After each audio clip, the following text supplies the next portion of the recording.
The following podcast is a W2M Network original production. Visit W2Mnet.com for all of our other great podcasts, plus news, reviews, articles, and opinions from the worlds of wrestling, video games, football, and entertainment.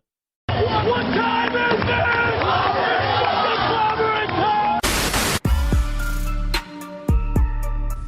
I knew you'd come. Delete! Delete! Delete! Delete! Bring Freddy Krueger's world, Elm Street. We want to see Bray Wyatt's version of the Boiler Room. My name is Dario Cueto. My relationship with the wrestlers is very special. And he's hanging out with Masquerita Sagrada in what looks like his basement. And then his mom shows up with bagel bites. It's glorious. Oh, that's awesome. We are scientifically proven to be the best tag team, and not just in NXT, not just in the WWE, but in the entire universe. Another wrestler is going through a tough thing. You see Paige, the wrestler Paige. Oh man, I just heard about it. I love her, man. I got nothing to say but positive things about her. What would you say to the kind of scumbag that would put that out, you know, and do that to a woman, you know? I like the bitch slap in front of everybody. How's that? You know, she's a sweetheart, man. I mean, like whoever did this, you know, what is your thing to them? Like, would you say to come out and like? I just wanted to go away because she's a good lady, man. Paige, I was bummed out when she hurt her neck like that. So, you know, hopefully she'll be back, and hey, it is what it is, bro. Do you think that, you know, like by doing that, it doesn't take away from the momentum of women's wrestling? I don't think so. I don't think so at all. I think women's wrestling right now is super solid.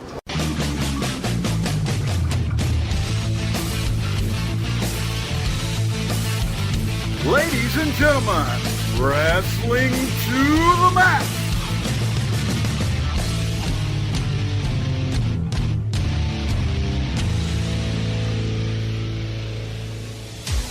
And your hosts, Gary Vaughan, Sean Garmer, and Paul Leazar.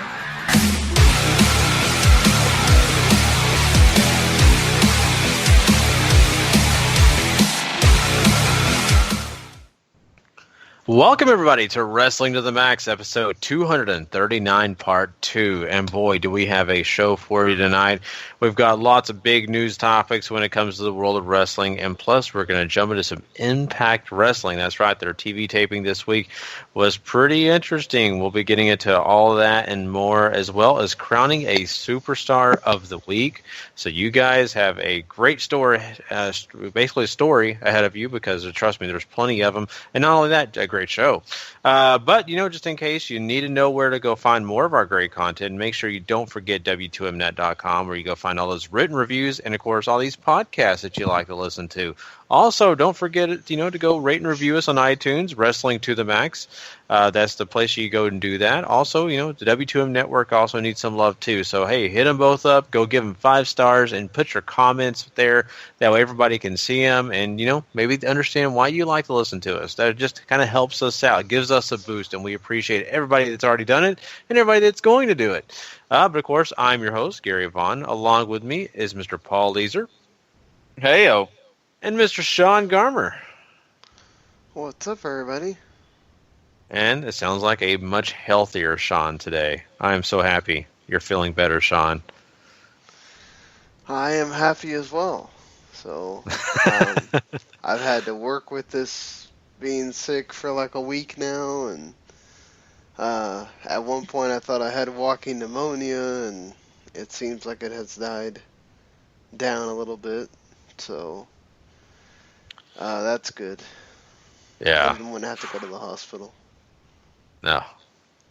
Stay away from there. Trust me. Yeah, that is not good.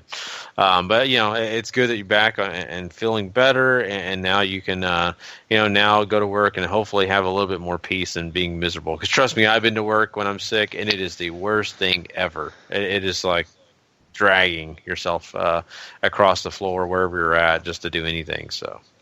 But yeah, we've got a big show ahead for everybody, and so I think we should go ahead and jump into it. We got a lot of quick hits tonight, and some very intense ones, and some very interesting ones as well. So don't miss a minute of it. Let's go ahead and do it now. Let's do some quick hits.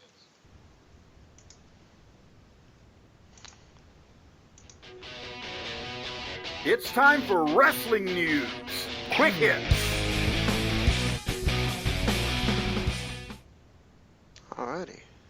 Alrighty, let's get into this thing and let's talk about something that I really don't want to talk about because it's awfully depressing, but I think it's the topic of the wrestling world right now, and it's, man, it's a sad, sad day. And we've been talking about professional wrestlers passing away on a regular basis. It's every week. That's all we talk about. Tonight is not one of those nights, but it is someone associated to a Hall of Famer, and that Hall of Famer happens to be Jim Ross. And sadly, this week his wife has passed away. And if you listen to episode 1, Sean broke the news. And as we were going on with the podcast, broke the news that JR's wife, Jan Ross, had got into an accident and she was in a serious situation. Well, that serious situation was that she had multiple skull fractures. She had been in an accident with another vehicle. She was riding a Vespa, and the other vehicle hit her from behind. She was knocked off her vehicle, and not wearing a helmet, which was a big part of this because, word out there is that if she would have been wearing a helmet, she probably would have, been a lot better off than she ended up being in the situation medically she was. And they had her on life support, and just sadly, she passed away. So this is, a big bummer, and I know people hate to hear this, and maybe, you're out there saying, man, I just, it's not a wrestler. Why are you This is a big deal because I think it's close to a lot of our hearts. We've heard about accidents. Not only that, Jim Ross is kind of, it's almost like an uncle to me. You grew up with him, and you just, you feel for the guy. And not only that, I'm married now, and I know if this was me and this happened to my wife, I would be I wouldn't be on this podcast. I'll tell you that. I would definitely be far, far away from this show. So, I mean, Paul, this is just tough. I hate to hear this. This is sad, sad news. Like you said, it's hard to have a connection to somebody you've never met before, but you still feel bad for JR. And if you follow just anybody related to WWE on Twitter or Facebook or any real social media account, the outpouring of support and just how lovely a person she was and how great their relationship was and all these other things that just came flooding out after it was announced was really heartwarming. Obviously, she touched a lot of lives, and certainly best wishes to JR and the entire Ross family and everything like that. But it's rough, real rough. They were married, 30-something years? A long time. Yeah. Yeah. Since his WCW days, right? And that's what I was reading his blog, that he'd been married 21 years when he was a part of WWE, but he met her in WCW. Yeah, and that she was basically like, his strength, his everything, and that's got to be so rough for him. It's just, that's, because she's dealt with a lot with JR, being on the road and the Bell's palsy and all the, things throughout the years, and just that's rough now. And JR has to go home and she's not there. It's just, man, like Paul said, and nobody had anything but wonderful words to say about the woman, and just condolences go out to her family and JR, and just, and that just that really sucks for him, man. Yeah, and as wrestling fans, we feel sympathy for these people because, like I was mentioning about JR, feeling like an uncle, feeling like they're part of your family. They're in your home every week, every Monday night, every Thursday night, whatever. Now with the internet, they're 7 days a week, multiple hours a day in your home with you, right? And you get that connection with them, and you just get so attached, and it hurts when they hurt, I think, sometimes. And I think, like I mentioned before, being in the same situation, not totally. Jim Ross was with his wife for so much longer than I've been even with my wife currently. And so that's just awful to hear.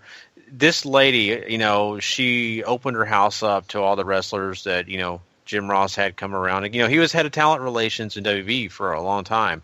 And so that meant a lot of people would come to their house, and she'd wash their clothes, she'd feed them, do all, so she was basically a mama hen to a lot of people too. So this is not just affecting, a select few. This is affecting a lot of people, and it's just a sad, sad day. And it's a sad day too because of the fact that this probably could have been all avoided. And so I hope that's a lesson to all of us to understand that, we've got to take precautions for a reason. And just, oh, man. And not only that, a 17-year-old kid hit her. So you got to think about that young man tonight, thinking about, he killed somebody. And maybe not on purpose. Maybe he was just being a teenager and driving fast, or maybe wasn't paying attention, maybe been texting. I don't know. I don't know anything he was doing. All I know is that's a heavy burden to carry for any guy that's 17 years old. I'll tell you that. That's a terrible thing. So, my prayers go out to him as well. I know this was an accident, but oh man. So, well, let's move on to some other news. I mean, we just want to kind of break that, give people a little bit more information about that stuff, and best wishes to the Ross family. Let's talk about WB and Ring of Honor. And we're getting reports and some rumors out there that WB wants to buy Ring of Honor. Then we're getting some other reports. It's not maybe a buyout or anything like that. It's they want to have a partnership with Ring of Honor, maybe get some of the, tape library over to the network, or maybe even have some of their episodes, air on the network. So this is a deal that I think could be interesting because of the fact that you do have a lot of former Ring of Honor talent on the roster currently. I mean, you got Seth Rollins, you got Samoa Joe, AJ Styles, the list goes on. Sean, how much do you think this could be actually a possibility? Do you think this is just talks that never go anywhere? Where do you stand on this? I mean, this could just be talks that don't go anywhere. It could be very much like the Impact one, where WWE kind of is just talking to see how much all this would cost. Would Sinclair be willing to offer any kind of buyout, and how much the tape library is, and all that kind of stuff? We know that's what WWE wants, is tape library, and that they also kind of want to lessen the amount of promotions that are available for other people to go to, right? So that they don't have to compete with them for talent.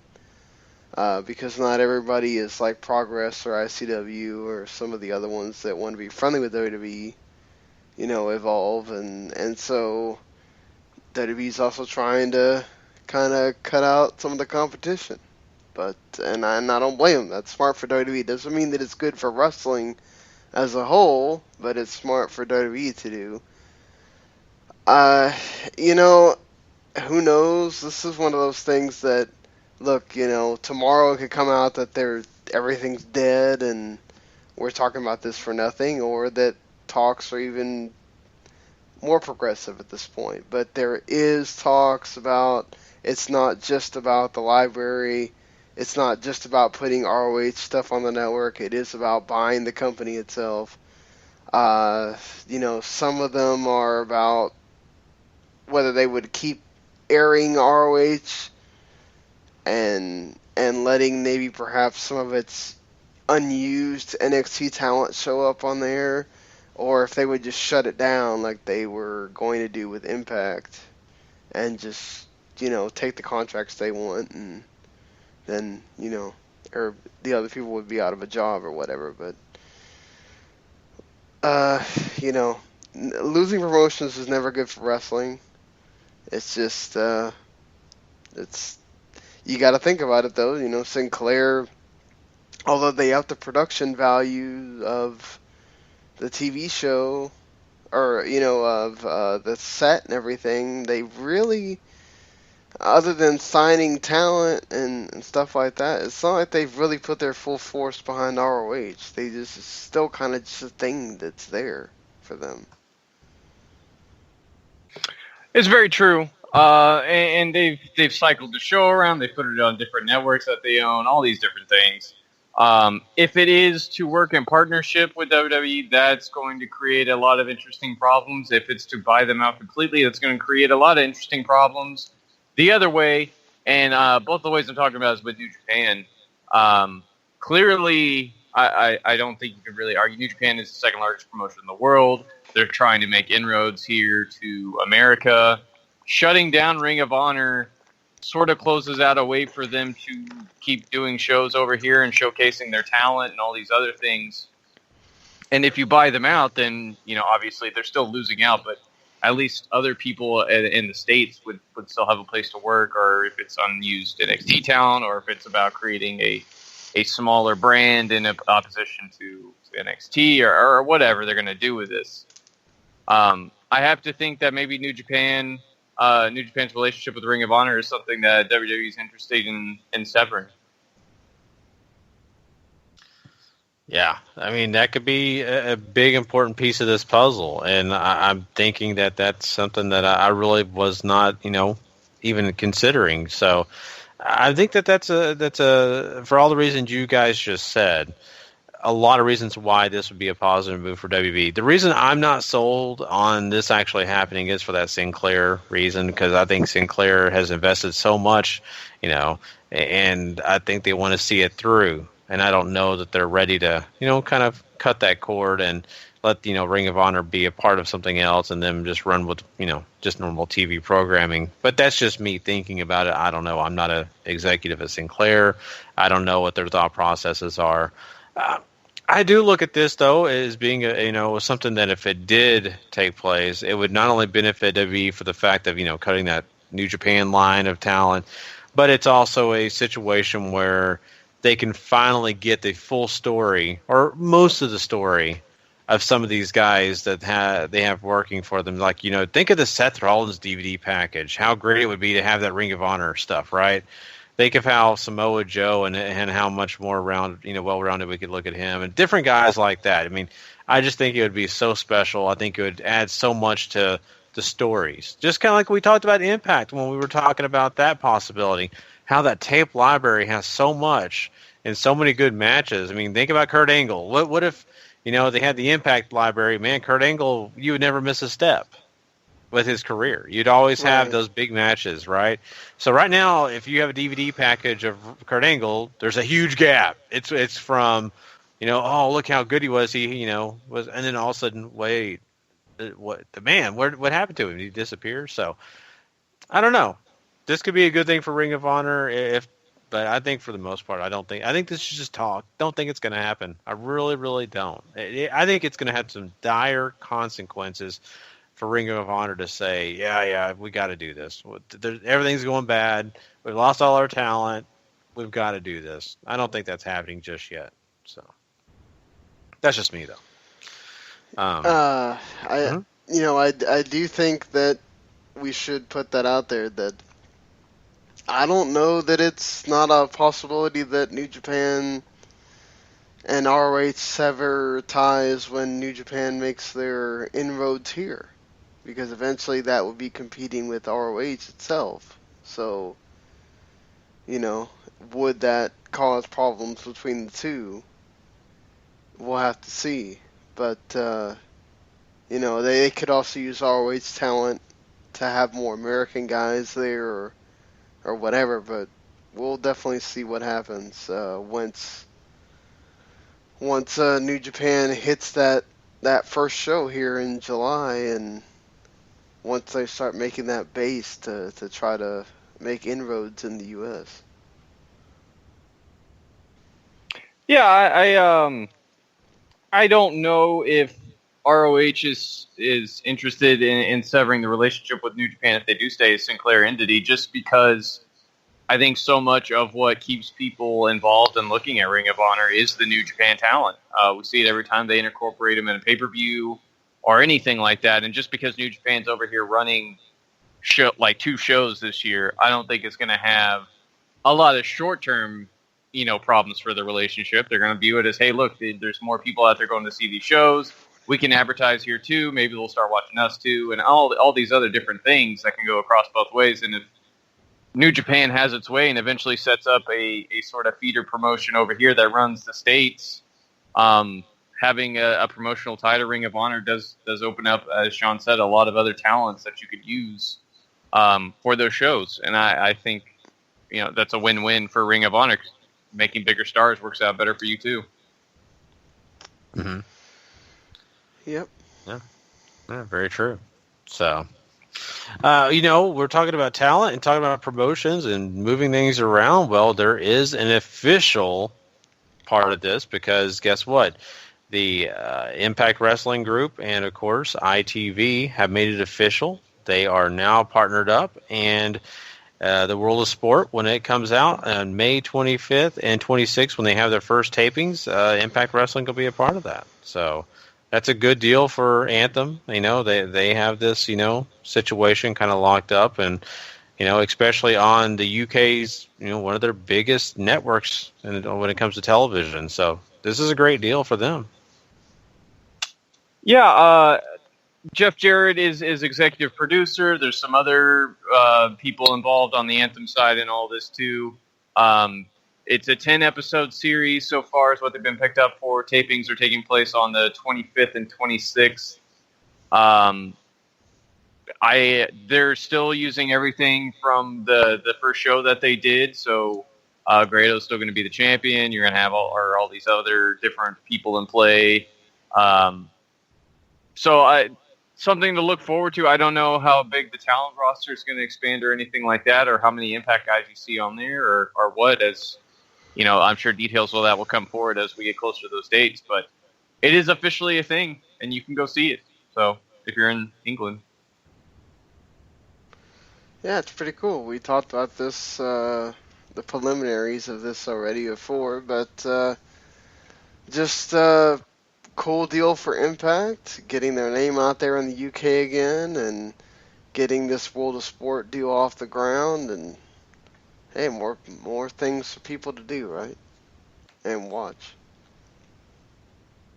Yeah, for sure. And I just think it's exciting, and we'll have to see how this continues to go down. I think, once again, the opportunity for Anthem to get into the UK audience and really showcase some of their superstars and, really get the name out about Impact Wrestling, I just think this is going to do them a world of good. So we shall see how things take place. Kane has filed paperwork, apparently, for a run for an office, and that is, of course, in Knox County, where he presides. He wants to be mayor. That's what he's running for, which is why, basically, we haven't seen him around lately. Yeah, he's talked about wanting to do political stuff for a very long time, so good on him, and he's reaching the end of his career in wrestling. Why not? Yeah, we've seen Kane say this is something he's wanted to do for a while, and yeah, more power to him. Great stuff. Yeah, I really hope it works out for him. We know he'll run as a libertarian. That really matters when it comes to mayor, but I think it's kind of cool that he's at least getting a shot at some kind of political office. And you guys just said it. He's wanted to do this for a long time. We just saw Rhino try to get a little political here and run himself, and he wasn't as successful. But I think Kane, he's a different kind of cat, and I think he's got the charisma to probably pull it off and get people behind him. So we'll see. Super smart guy, apparently. A lot of people talk about how backstage he is super smart, and that probably will win over a lot of votes. Alberto El Patron apparently is pulled out of WrestleCon, and this is because of all the situations going down, of course, with his fiancee Paige. And so, man, this is a sad situation for a lot of fans. I know a lot of fans are probably looking forward to seeing him there, but I think he, feels he needs to be home with Paige.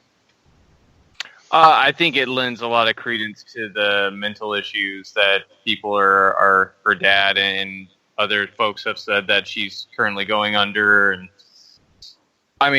good on him for wanting to be with Paige in this time and all that good stuff. But very interesting that this continues to have sort of riptide effect on more than just Paige's WWE career. Yeah, good to hear that, he's going to be with her and everything. And it's still sad that we're having to deal with, Paige still going through this, and who knows how long this is going to be a deal for her. Hopefully she can recover and everything. And, Yeah, there was, since the last time we did the show, I think there was, I think by the time we had done the show, I said Caitlyn had been leaked in Maria, and then they've also leaked a bunch of pictures of Melina and Victoria as well, and then I think that they kind of ended after that. So sadly, more people got affected, but it seems like they've kind of gotten a handle on things, and it's at the finishing line at this point. We don't have to, deal with this any more stuff coming out for a while. Yeah, that's a more of a positive thing for, especially those young ladies, because, this is not something that's, really helping them. Let's be honest. Well, and I'm sure for WWE, they didn't want anything else to come out from anybody else that's active on the roster, and luckily for them, a majority of it, aside from Paige, was women that are no longer with the company. So, and Maria's already been in Playboy before, so I don't think that's going to really affect her if she does decide to show up. Which, again, I saw reports today of that Maria and Mike Bennett might show up in WWE. So, wow. That could be some interesting news. And I would be more surprised if they were taking Mike Bennett. To be honest with you, I could see them taking her. He could be decent for NXT. I don't know what he really would do on the main roster, but Maria, we haven't really seen her wrestle in a long time, so that's the thing. If they're trying to create another sort of Miz, Marie sort of situation, then okay. But, Mike Bennett is nowhere near The Miz as far as great promo work.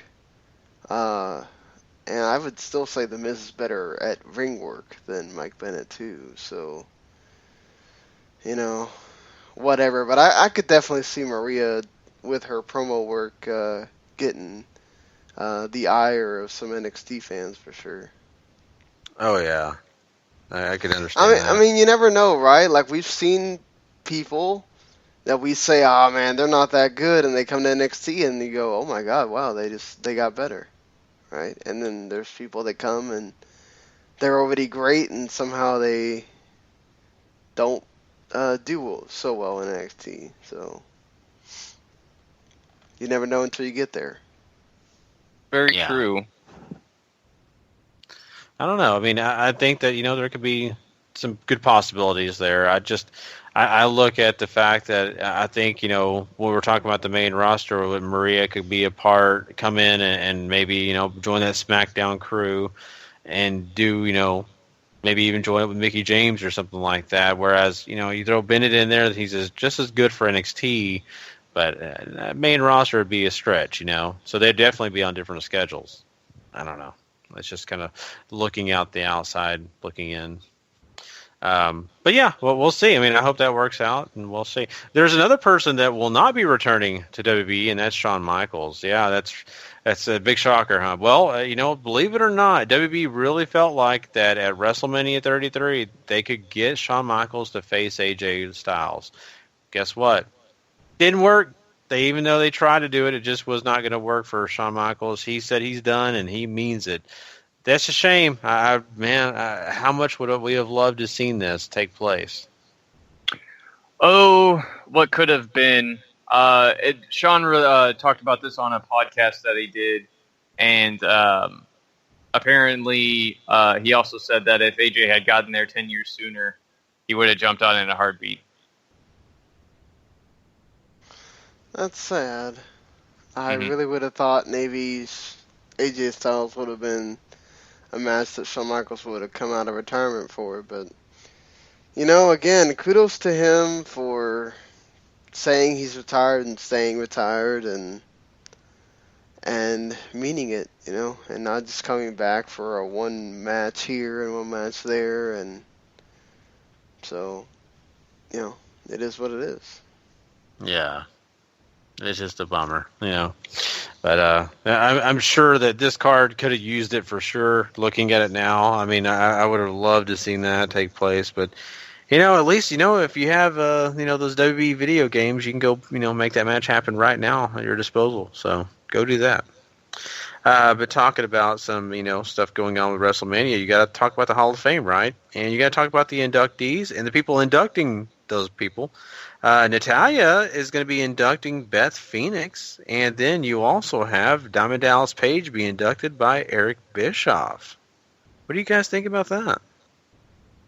I mean, realistically, I think there were only two people that made sense for Beth, and that would have been Edge or Natalya. And I think Natalya is a great pick, somebody who they worked very close with for a long time, and all that other stuff.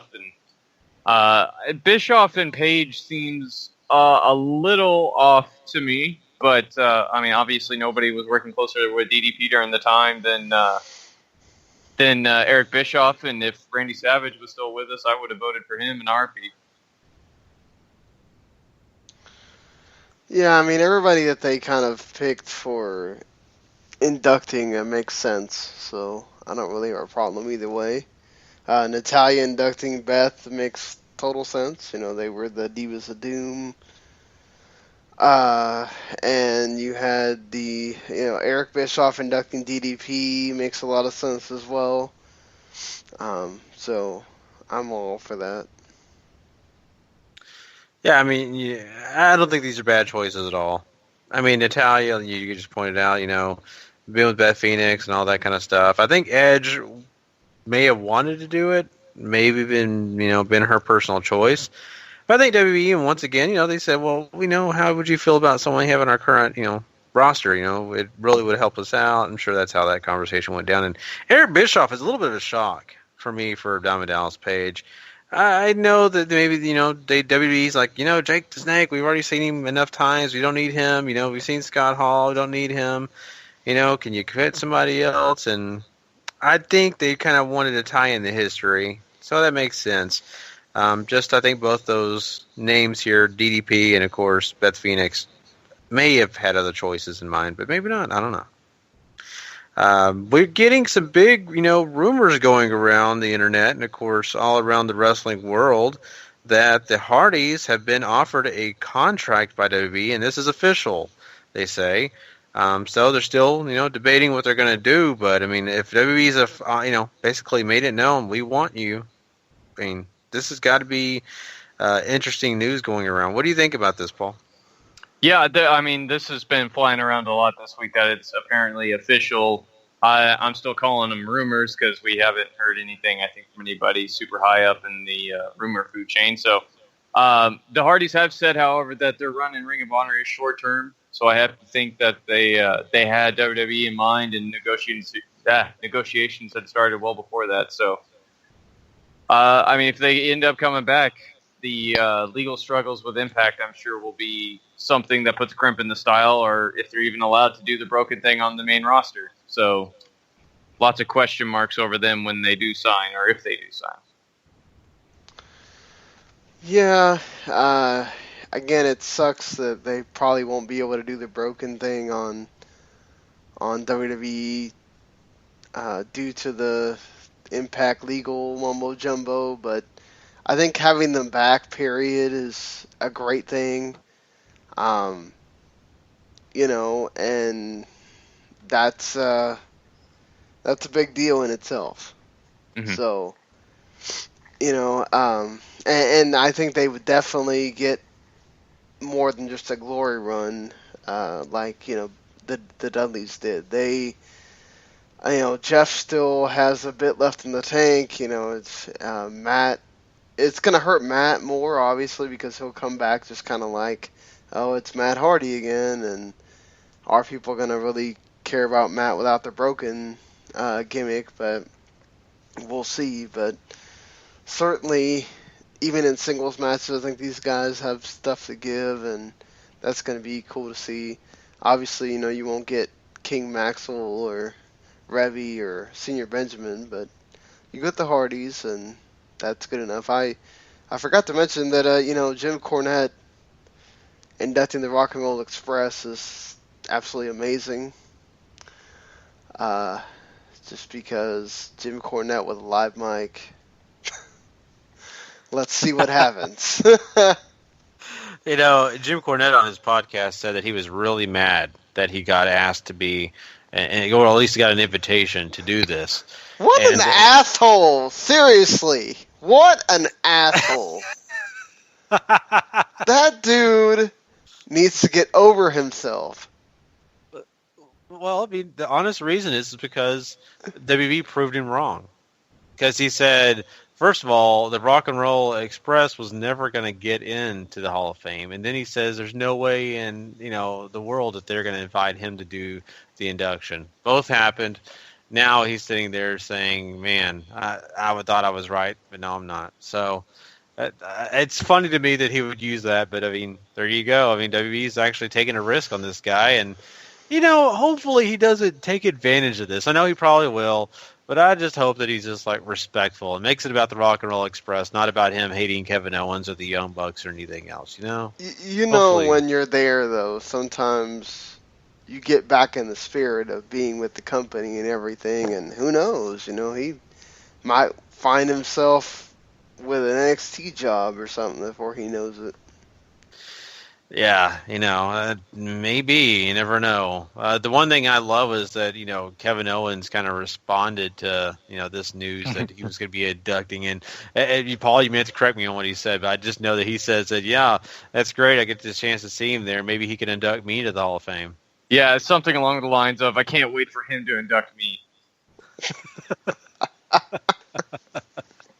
It's great. So go check out that quote. If anybody wants to actually get the actual words that came out of that tweet, go find it. It's hilarious. So, but yeah. Kenny King is going to be on the Bachelorette.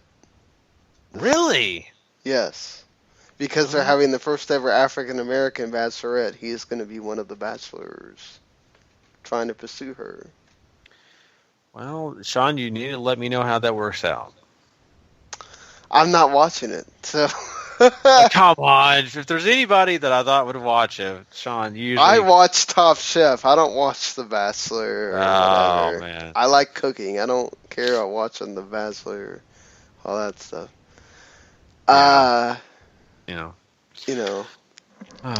Well, that's good news, at least. Kenny King's got something going on.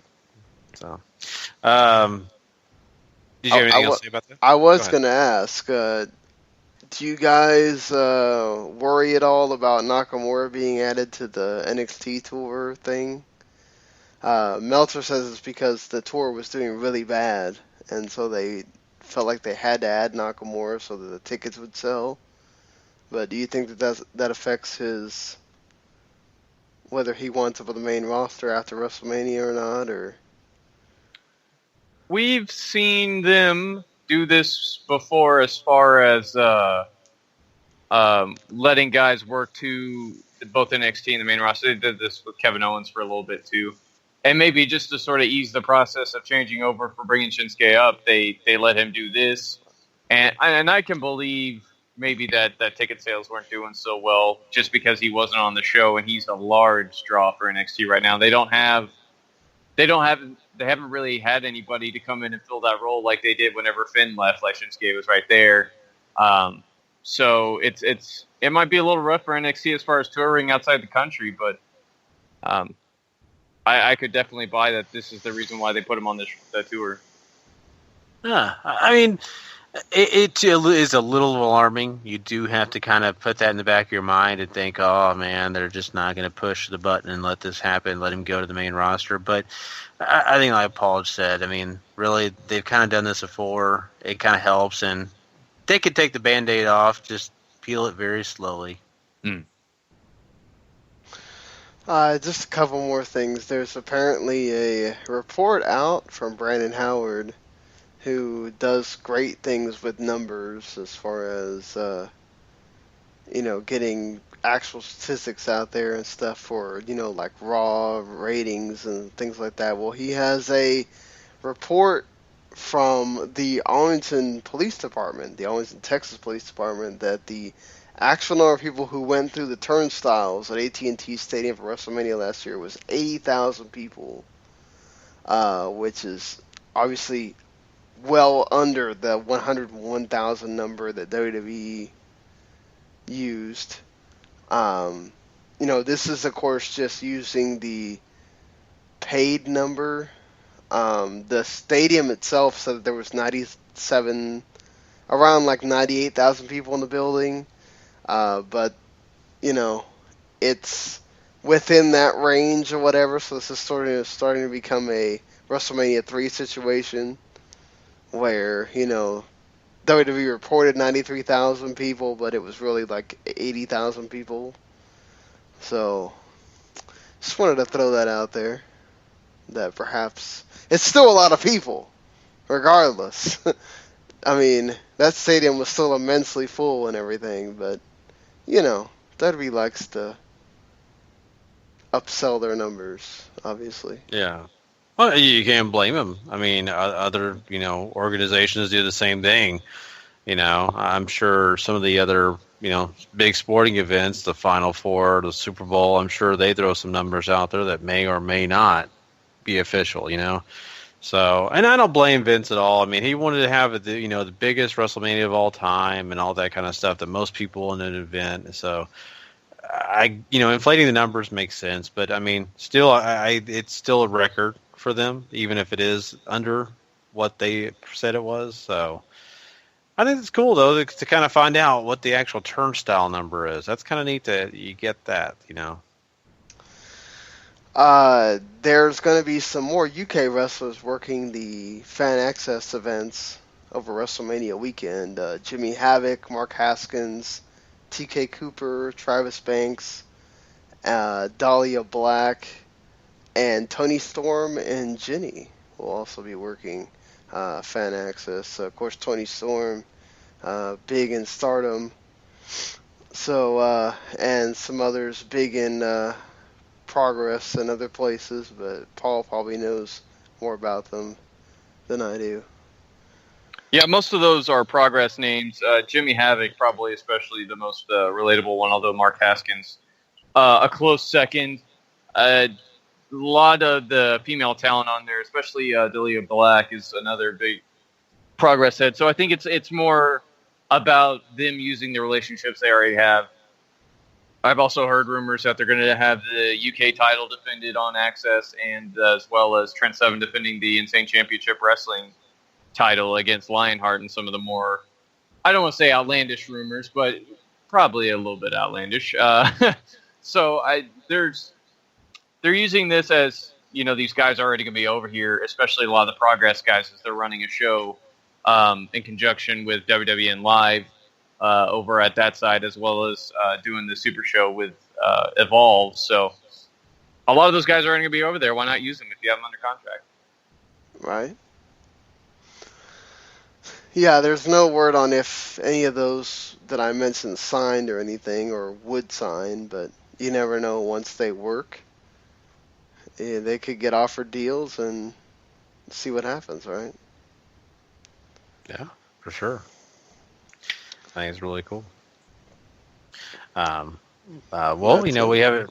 All right. Well, we have one more piece of news before we get out of here, and really quickly, I want everybody to know that Kyle O'Reilly has officially signed with Evolve. So, I mean, how do you feel about this? Yeah, rumored Monday, signed today. There you go. I mean, it's a great fit for him.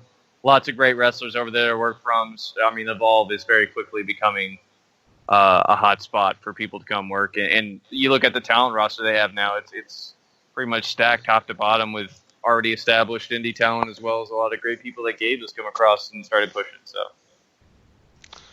yeah, certainly. I mean, WWE connection also helps, that you kind of get your foot in the door there as well.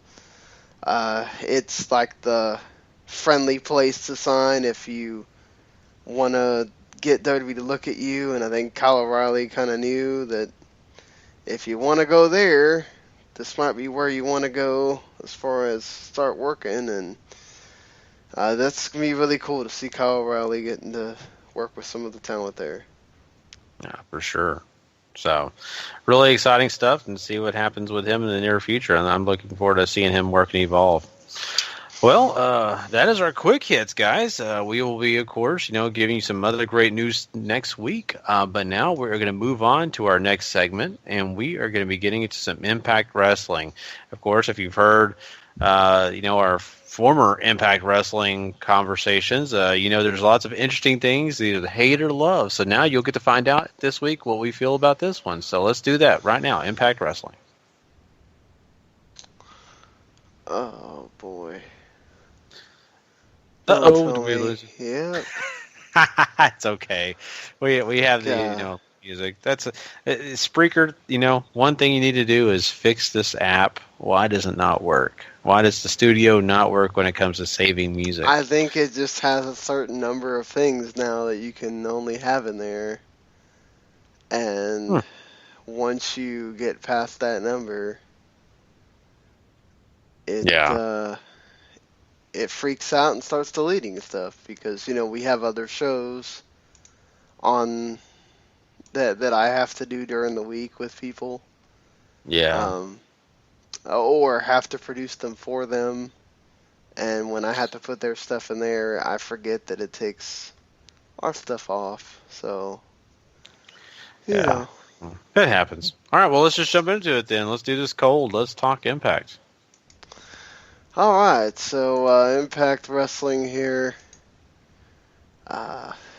We started off with the Lone Wolf, Davey Richards.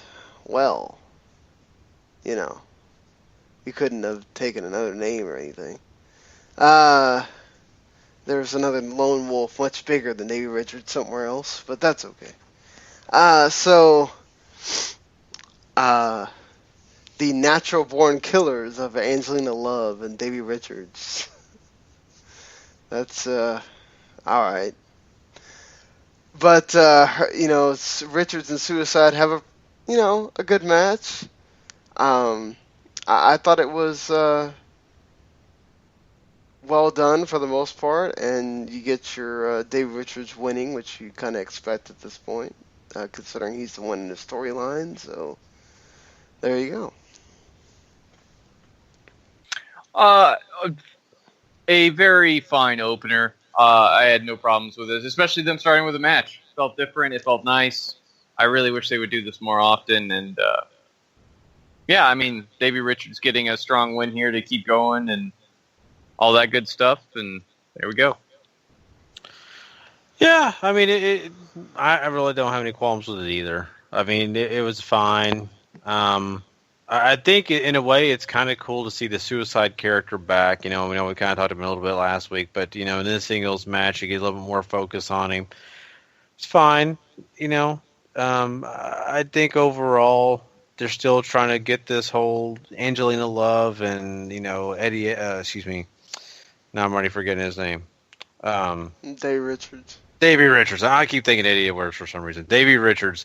That they still have that thing going on, and they're trying to keep pushing that along. So it is what it is. Not a bad way to start the show. Yeah, we have some. This happens, I think, like once or twice with video from the LAX Clubhouse with Conan talking to Ortiz and Mike Drastic.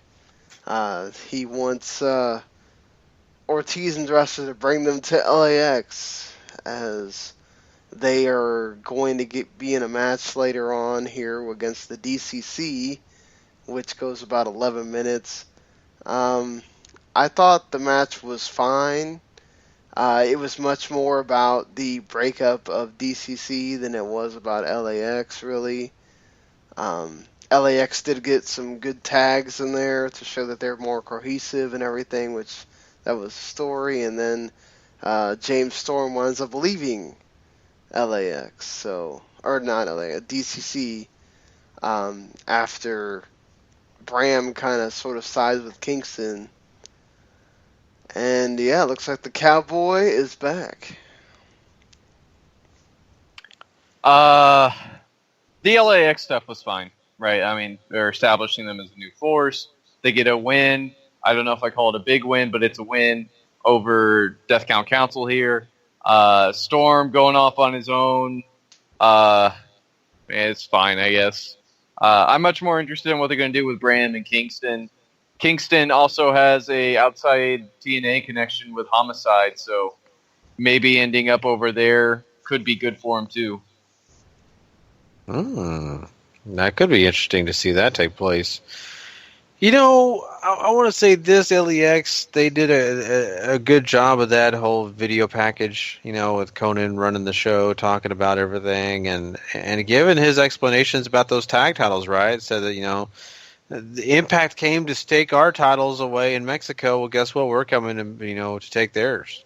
And I like that. It felt powerful. It sounded important. It was very much kind of like a vendetta type thing. So I think it actually made me feel more like, hey, LAX is, you know, not just, you know, here to be eye candy for everybody. Oh, man, remember back when LAX did this, when LAX did that? Now, you know, they put a voice behind this group, and I think it's good. I think it, you know, kind of gives people that maybe not have a history with LAX in the past, gets them interested in what's going on. Why should we care about these guys? Kind of gave you a reason. So, very good. The match itself was what it was. It was, you know, nothing super crazy awesome. It was fine. James Storm leaving, I figured that group was going to break up eventually. And I think the writing was on the wall. They were not going to allow them to do anything. And the DCC sucks anyway. So, this is good riddance. I'm happy that the DCC is no more. Makes me thrilled. Yeah, Bram and Kingston being a tag team, I think, is better than just and having Storm be by himself. Do you have any concerns about Storm by himself, though? Only because of the fact that really, you know, Jeff Jarrett, unless he's a friend of his, is probably going to put him on the jobbing side of town. I don't know. I have a lot of fear for poor James Storm. I don't. I'm still upset. I've seen him on TV every week. I was waiting for that. I know. Paul's like, keep him in Impact because you know he's going to go back to NXT if not. I tell him to stay in Noah, but I watched that too, so. Nah, you know, he's a veteran hand. I mean, look, he's done all he's going to do in TNA at this point. I'm sorry, James Storm, but you made the wrong decision. I don't know what to tell you. Should have stayed in NXT when you had the chance. I want to go ahead and get this garbage out of the way. Your women's segment for the week is just going absolutely backwards. So the entire time... Oh, no, there's two segments here, but one of them relates to the main thing. So they're revealing this. There's a woman in a limo, and you know they have a guy guarding it and whatever. And JB makes a big deal about who it is. So Josh Matthews, every time there's a woman that comes out, well, there's the she and whoever. And so, you know, you do have Laurel cut a promo on everybody. And then Sienna comes out and says you shouldn't hate Maria and you shouldn't hate, you know, whoever else because they did great things for you. You need to hate Allie. You need to hate Braxton Sutter for what they did to you. But you need to get yourself together and take a shower. I thought that was kind of funny. Aside from that, you did have you had two returns here. Rebel came back, which I don't think anybody was asking for her to come back at all. And then ODB comes back, and they have a match, and well, you know, ODB and Rebel having a match, boy, let me tell you, just garbage. Woof. Can you just throw it in the dumpster? Because this was bad. Oh, and then not to mention that, you have to have stupid stuff with, let me kiss Earl Hebner. It's just like, oh, God. You know what? I think I'm really just on my own level here of weirdness or maybe thought processes. This match is like proof to me that maybe Jeff Jarrett has his friends and then he has his people that are just there working for him. And it's like, Hebner, you're my buddy. And Hebner's like, he's like, Hebner, what do you want to do? Well, give me something. I'll give you anything. He's like, oh, I don't know. I'm 70-something. I want to make out with all the chicks. Okay, sure. You can do it. And he gives him whoever he gives him. It's almost like that because this is so stupid. What was the reason in this? Like, I don't see it. Like, he basically assaulted someone right in front of our face. Rebel did not ask for that, right? I don't remember any part. I mean, but ODB then assaults him, I guess. So, and yeah, it is what it is, but still it doesn't make it right. So, I just thought that was a little ridiculous. I did not really appreciate it. I thought maybe this is a joke going from way back in the day, like something they were making a joke about, maybe some past, things that he did, which is still awful. This was just complete worthless trash. I did not care for this at all. Yeah, I mean, ODB and Rebel was hot garbage, but I for the first time since she's been on screen, I am interested in Laurel Van Ness. There's a part of every human being that's always interested in watching a train wreck take place before your eyes, and watching her go slowly insane has actually been some really entertaining television, and maybe Maria leaving them to their own devices now has sort of been maybe the best thing for them, because now Sienna is sort of getting a chance to actually establish a character other than Silent Muscle, and suddenly you have two more interesting knockouts on your hands. Yeah, you're right, for the fact that this one was a lot better. Before this, though, Paul, I completely hated it. I did not like it. I thought she could have been doing this in a different direction. But I mean, for the most part, now where we're sitting here with Sienna's serious with her, explains things to her, and tells her to take the shower. That was funny. Now I'm okay with it. Now I'm in a little bit better shape because now hopefully we'll see her different clothes and the story gets better. But for a while there, I thought they were just hanging on to old fruit, and it was starting to rot, and it was just boring. It meant nothing. Now, they took a long time to get to this point, but at least they're here. So, as long as it gets better, I'm game. Mm-hmm. Yeah, it shows character development for her, and that's what you kind of need, right? You need to see her get from being totally distraught to then becoming, overcoming that. So, that's good, and hopefully we get that story, and it doesn't just get dropped like a lot of TNA things happen to do.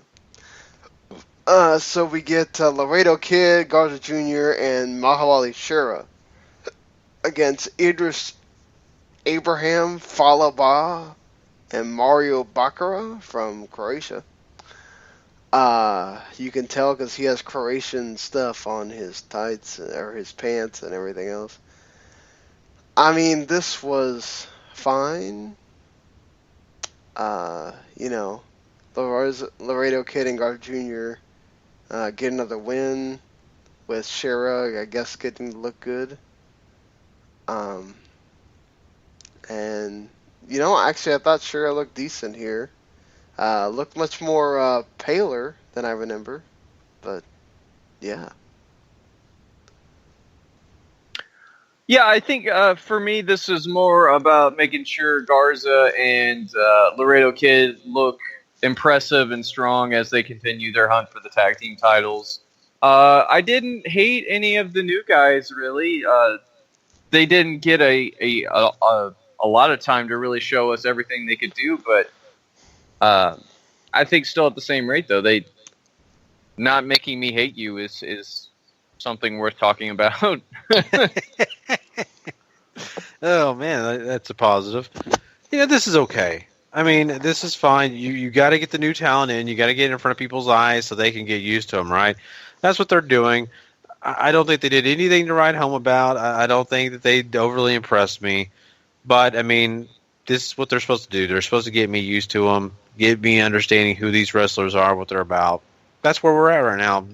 Not a whole lot to say. Yeah, and you also get Reno Scum against the Decay to continue the tag tournament thing. And this was another, fine match here. I thought Reno Scum looked good. I love the double team, double stomp thing. Their finisher is awesome. I think it's good to get Reno Scum victories coming into TNA, Impact. I'm going to say that forever. Impact Wrestling here. And you're getting this audience, once again, reaccustomed to as somebody who's brand new and all this kind of stuff and understanding what they're all about. I think that's good. Here's the bad thing. Why do they hate Decay? Like, what did Decay do to just... I don't know. I just kind of feel like Decay... No, this was because of the tournament. This isn't... I know. I'm just saying that I don't think they should have had these two square off right now. Like, later down the line, I get it. But right here, it's like, hey, Decay, Because I felt like Decay should have been the strong point. Like, they should have been in the final. Because, let's be honest, they've been in Impact for a while. I don't know. I think they should get more respect than they got. That's all I'm saying. I think Decay are sort of in a rough spot because they're another one of those creations from the last administration. How much does the new team really like what they could do? All these other things. And at the same time, you're trying to establish a whole host of new talent, make them look strong, make them look like they belong. And ultimately, Reno Scum only win this because the Decay's antics sort of backfire on them and end up costing them the match after Rosemary missed Steve, and then sort of it goes downhill from there. So I think Decay are sort of protected in this. Ultimately, though, you have a point. Decay do have seniority, but I think the larger idea of establishing the new talent is where TNA or where Impact is going right now. Mm-hmm. Yeah, exactly. That's kind of what they're trying to do here. You do get Cody and Brandy Rhodes showing up as Moose is making his entrance to do the Grand Championship match with Eli Drake. But, before he can get there, Cody hits him with a chair and then hits Crossroads on the ramp, so that match is canceled. And next week there will be a Cody Rhodes versus Moose match for the Grand Championship. Yeah, this is where this was all going, right? Just more build for that. Yeah, I do like the fact that, Cody doesn't even give Moose a chance. And it's about this anger that he has towards Moose, and this is exactly what you would think somebody would do. If they really hated somebody, they'd attack him no matter where they are. So that's what you get here, and it continues on the feud. So I'm okay with it. Once again, though, I'm just going to point this out while I can, because in 2-3 weeks I can't keep pointing these things out. But Eli Drake, maybe another guy from the former administration that they're not so high on. Eli Drake kind of stands out there and gets nothing and looks very unimportant after this little incident. So, yeah, he sure does. That's one of the things that kind of seems to be apparent from this whole ordeal. They don't really care for him or Tyrus, and perhaps they need to be finding somewhere else to go. At this point, don't know if that's available to them or not, but we shall see. I think aside from that, you have Lashley getting a sit-down interview twice with Bruce Pritchard. Lashley talks about being an athlete his whole life, all the things he's done. Lashley looks really good in the sit-down interview. He talks about how he got injured because there was a bank robbery where he was. And I think he got hit in the knee or something, and it ruined his chance to be in the 2004 Olympics. So since then, he's kind of had a chip on his shoulder, and he's wanted to prove that he's still great. And that's kind of what he uses to drive him. He whoops up on just a dude in Jake Holmes, and yeah. Another guy who was huge for the previous administration, maybe the best talent in Impact right now, And they seem to realize that. They want to utilize that, and I think they did an excellent job of showing that Lashley is still going to be around for a long time for Impact. And I mean, this guy's had such an interesting life now. I didn't know about the bank robbery thing. He has a military background too, if I remember correctly. Mm-hmm. Like he's got like just so many different things for him that keep him interesting. Yeah, and the way this all goes when it comes to him giving his his thoughts about himself and telling his own history and all that, I think it was very well done. I'm not saying that Bruce Pritchard is my favorite interviewer, because he's really not. But, I mean, outside of that, what matters is Lashley. And I think Lashley, man, honestly, if he wanted to turn into a babyface after this, it wouldn't hurt, because, I mean, he's definitely, you got emotion, and you kind of put yourself in the shoes that he almost died. This guy and all the hard work he's done to get where he's at and all this. I mean, him being a jerk for the last 6 to, however long months, kind of went out the window watching this. And now you kind of root for the guy in a way. So, I mean, that's good. That's the way that you got to get people to understand who these people are. And Lashley is one of their biggest stars, so this matters a lot. And not only that, I mean, having that match, it kind of showcased that, hey, he's a top dog. Yeah, certainly. So the whole show, they're promoting that there is a woman in a limo, as I stated already, and Josh Matthews makes a joke that every time there's some other woman that shows up, oh, there's the she, and JV's like, nope, and then we hear the familiar theme song of Jeff Jarrett, but it's Karen Jarrett that shows up. Oh, to my not so happy tones here. She now has blonde hair. She's much more toned down than we've seen her in the past. She's gets a big reaction from the fans, which is surprising. She's a new woman, supposedly. She is in charge, and we get we fire Josh chants, which I totally concur with. Fire Josh. He is terrible. But she thanks everybody. EC3 comes in, and he, loves the energy here, and he,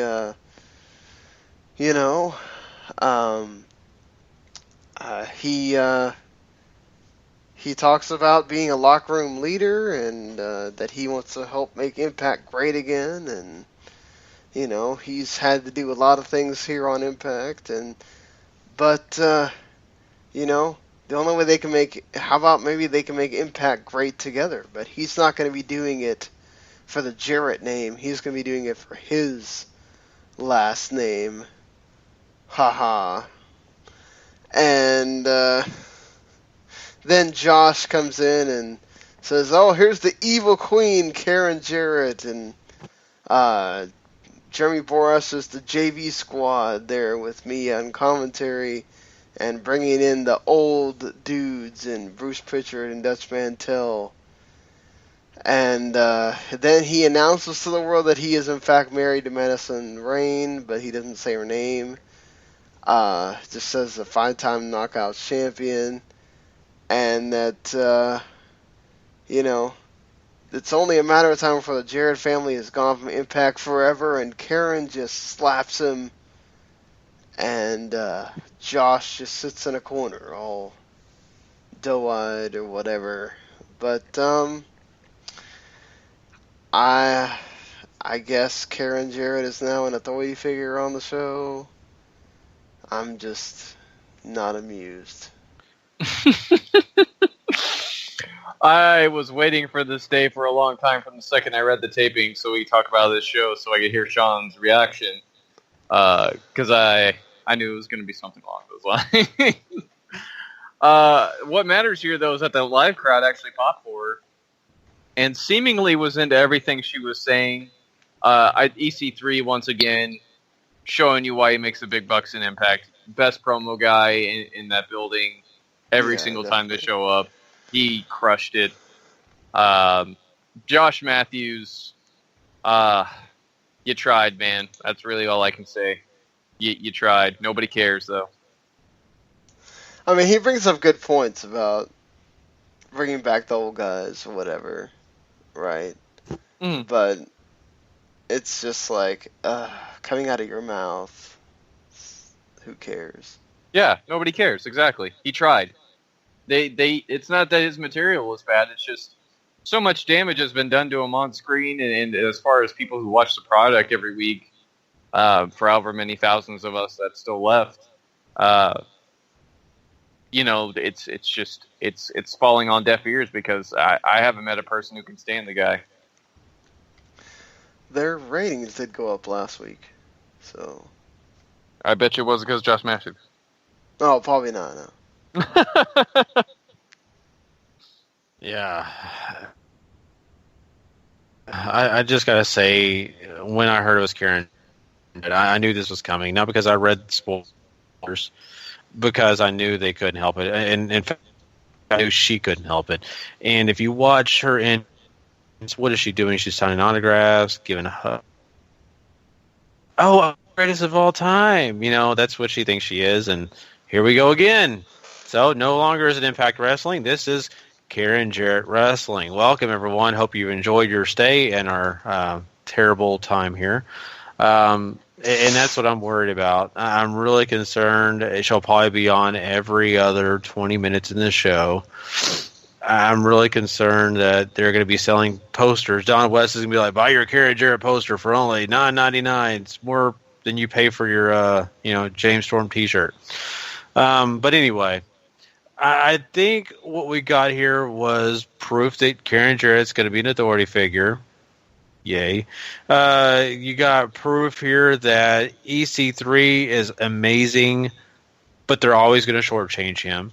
So welcome to the second class row, EC3, because we're always going to interrupt you. You're never going to get to finish the sentence, and we're probably not going to book you in any matches. Congratulations. Until you change your name, good luck. And then Josh Matthews doing his thing. It's going to be a feud of what? Him and Karen Jarrett, but Borash and him are going to do something together. I don't get this. What's the payoff going to be? You're going to fire the guy if he treats the boss like this. Are they really going to fire Josh Matthews? No, it's part of a story. So I have no idea where they're going with it. I don't know. If I was EC3, though, I'll say this. If I had him interrupt me, I'd just get rid of him. I mean, why would you sit there and just let this guy overtalk you? So I just didn't care for it. But I think the biggest reason is the fact that now I know Karen Jarrett's going to be worse than Dixie ever was. Good luck. Jeez. But I kind of have to agree. Yeah. I mean, this is... I'm only waiting until this gets to the point where Jeff Jarrett has to show up back on TV again, and we're back to Impact. Let's go hit the retro machine. Look, I'm glad that their ratings went up and that they're doing well. And look, the show overall was fine. There was some things, like the ODB and Rebel mess or whatever, but just this, this just seems like Impact still circling the wheels, right? Like, I still don't see, like, we're just really going somewhere, but look, they're 2 weeks into this rebuild. Let's see what happens. Yeah, and I'm not trying to hate on the entire show. Like, they had some good points here. They really did. They give you new talent you're not, accustomed to. They actually put some progress into some things that you didn't know that they would, but you're very happy that they are. And then there's other things they just completely just take you out of it, and you're just like, is this company going to survive? So it's a very sweet and sour show, I'll say that. I found myself enjoying this show, I think, more than I hated it. I'm still willing to give them a chance. The new talents have me interested. They're doing right by most of them so far. There are some sticking points here or there, but overall, I enjoyed the episode of Impact. Can't say that every week. Yeah, that's true. That a good point. So that is our Impact for this week. Of course, I'm I really do want to see next week. Hopefully, I will enjoy it way more. And this wasn't bad, like I said. But yeah, that leaves us to do one last thing here, guys. We have to crown a superstar of the week. Yeah, that's right. We're going to do that right after this, guys.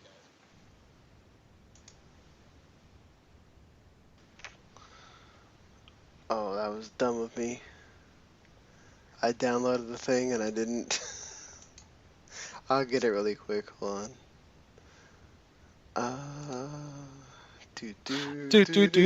Yeah, I wish we had the Jeopardy music just on the cue, just like, I don't know. I can't even do the Jeopardy music right. Good God. We should.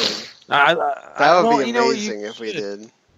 Yeah. I get popped for it though? Is it free domain or? Oh yeah, we might get popped for that. Well, technically you can if you do it in short spurts. I've heard other podcasts use it. I listen to the Dallas Cowboys podcast. They use it all the time. It's just you can't play long versions of it.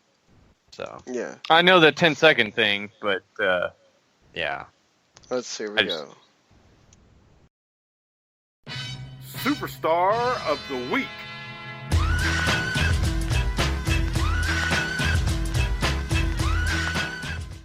All right. All right, guys. Well, Superstar of the Week, we'll start off by giving 1 point to The Miz. Yeah, myself and Gary talked a lot about how much we enjoyed The Miz's hidden Total Bellas episode moments from SmackDown this week. He was great in that, as well as Maurice, and absolutely deserves a point for recognition of how awesome those were. And we got 2 points heading over to Jay Briscoe. Yeah. Which Paul yeah. Oh, Jay Briscoe main events ROH TV this week in a rematch with Jay White from their time limit draw. It's just as good as their other match with Briscoe coming out on top. Absolutely worth your time to go track down, guys. It's a great match. Yeah, definitely. Match. And Sean, I didn't mean to cut you off. Did you want to say something about The Miz? I'm sure you really enjoyed those. Oh, those were hilarious.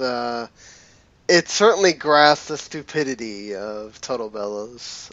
No, even though I will say there was a lot of actual good stuff on there, like the stuff between with Daniel Bryan and his depression or whatever.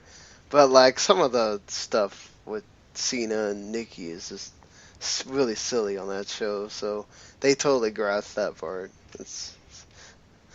I hate, I really do, it totally seems like it is blatantly obvious that at the end of that match, Cena's going to propose to Nikki now. And I kind of hate it because it's now it's almost like we're doing it as a revenge thing instead of we're doing it because, out of the love thing. It's just almost goes back to Miz's point, I think. Yeah, that's a good point. I mean, it really is, and we'll see. If they actually do that. So, we got 3 points heading over to Ishii.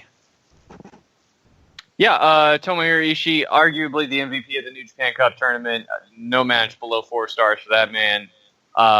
His match with Shibata was absolutely incredible. Still one of the best this year. Absolutely go check that out. Yeah, definitely. Well, oof. Great stuff. Awesome. 4 points will be given to the Usos. Yeah, this is a pretty good match, and the Usos won the tag titles. So we have new tag team champions, thus giving the American Alpha an opportunity for rematch clause at WrestleMania, which you would assume is going to be a singles match because we already have a lot of other multiple person matches on the card. And our Superstar of the Week, and the one guy that both these guys, Paul and Sean, will be wanting to talk about, Shibata. Yeah, Katsuyori Shibata wins the New Japan Cup, challenges Okada for the IWGP Heavyweight title at Sakura Genesis. His match with Fale was good. His match with Ishii was phenomenal. Just an absolutely killer week for the guy, and absolutely deserves all the credit in the world that comes with winning that cup. Completely agree with what Paul said, and Sakurai Genesis should be amazing. Huh. 5 points well deserved this week, and of course, being Superstar of the Week for Shibata, that's awesome.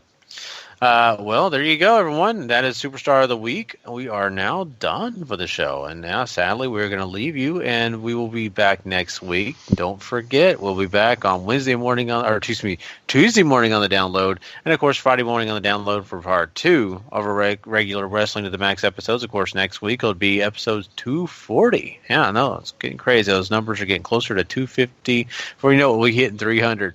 But yeah, we got that coming up for you. Also, don't forget to go check out W2Mnet.com for all our other great content. Not only all the other shows we do, like all the review shows, but also some other great podcasts out there that you may not know about. So trust me, go check that out. Also, a great way to go and find out those is go to the W2M Network and subscribe if you haven't done that already. Also, if you just want our content, maybe you don't want a lot of stuff clogging up whatever you use on iTunes or whatever you use, Stitcher, just go search us out and go find Wrestling to the Max, hit subscribe. And while you're doing all that, why don't you go ahead and rate and review? That gives us an opportunity to reach more people. And also, we like to get your feedback. So, we appreciate everybody who's already done that, and it is going to do that in the future. And yeah, so pretty much that wraps us up for the plugs and everything. We hope everyone has a great rest of the week, and we will see you guys down the road. Until then, though, if you're not living life to the max, not living life at all. You know it. Please. Later.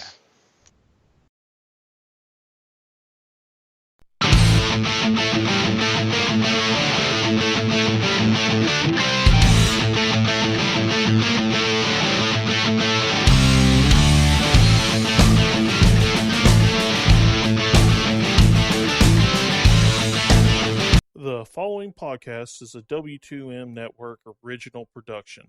Visit W2Mnet.com for all of our other great podcasts, plus news, reviews, articles, and opinions from the worlds of wrestling, video games, football, and entertainment.